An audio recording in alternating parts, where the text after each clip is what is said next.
Hello বন্ধুরা, আমার একটি নতুন ব্লগে আপনাদের স্বাগত জানাই। আমাদের অ্যাকোয়ারিয়ামটিতে একটি নতুন গাছ নিয়ে এসেছি। দেখুন কি সুন্দর লাগছে। অন্যান্য রঙের থেকে সবুজ রঙের গাছ দেখতে খুব সুন্দর লাগে। মাছেরাও খুব এনজয় করছে।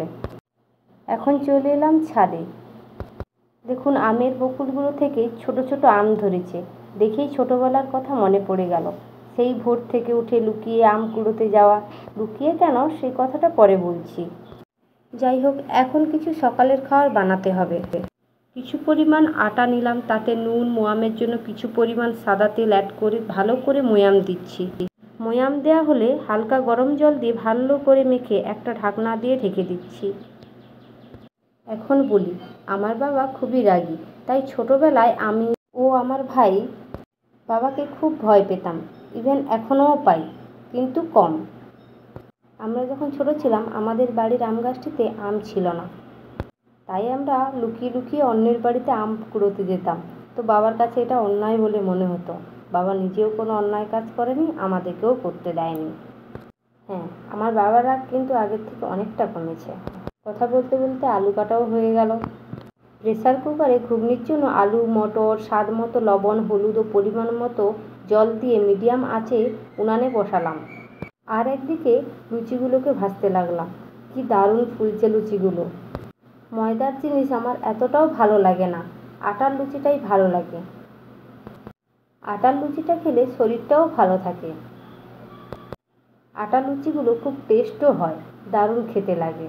তো আপনারা ট্রাইও করতে পারেন আটার লুচি। এদিকে সিটিও পড়ে এলো। এইবার কড়াইতে লুচি ভাজার বাড়তি তেলে শুকনো লঙ্কা, এলাচ, জায়ত্রী, দারচিনি, লবঙ্গ ও সামান্য চিনি দিলাম।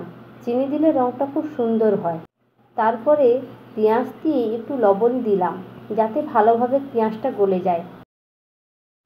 পেঁয়াজটা একটু ভাজা ভাজা হলে এতে আদা বাটা, টমেটো, কাঁচা লঙ্কা, হলুদ ও লঙ্কা গুঁড়ি দিয়ে কষিয়ে সামান্য কাশ্মীরি লঙ্কা দিলাম। কিছুক্ষণ পর একটু জল দিয়ে ভালো করে কষাতে হবে, যতক্ষণ না জল শুকিয়ে তেল ছাড়ে। ভালো করে কষানো হলে সিদ্ধ করে রাখা মটর ও আলু কড়াইতে দিয়ে দিলাম এবং পরিমাণ মতো জলও দিলাম, সামান্য গরম মশলাও অ্যাড করলাম। দুজনে মিলে খেয়ে আজকে গেলাম আমার বাবার বাড়ি। বাবার শরীরটা খারাপ, তাই বাবাকে আনতে যাচ্ছি ডাক্তার দেখানোর জন্য। এই রাস্তা দিয়ে আমরা আগে 1-2 বার গেছি, কিন্তু এইবার বেশি ভালো লাগছে। রাস্তার দুদিকে পলাশ গাছ, উফ কি দারুণ! ফুলগুলো অসাধারণ সুন্দর, চোখ দুটো যেন জুড়িয়েই গেল দেখে। আর রাস্তার এই বাঁক, জাস্ট ওয়াও! আর এই ফুলগুলো নিচে পড়েছে দেখুন, মারাত্মকভাবে সুন্দর লাগছে দেখতে। দাঁড়ালেও হতো, কিন্তু দাঁড়ানোর সময় নেই, তাই চলে গেলাম তাড়াতাড়ি। এখানে খেয়ে দিয়ে আবার বাবাকে নিয়ে আসতে হবে, তাই কথা মতো দুপুরে বাবার বাড়িতে খেয়ে বিকালে বাবাকে নিয়ে বেরিয়ে পড়লাম। দেখুন আবার সেই জায়গা, যেই জায়গা থেকে ভিডিওটা শুরু করছিলাম। এদিকটা অনেকগুলো গাছ আছে এবং ফুলগুলো খুব সুন্দর হয়ে আছে। এদিক থেকে নেমে ভাবলাম একটু ফুল নিয়ে যাই। অনেকেও আছে এখানে ফুল কুড়োচ্ছে এবং ফটো তুলছে। এই সুন্দর দৃশ্যটাকে সরাসরি উপলব্ধি করছে।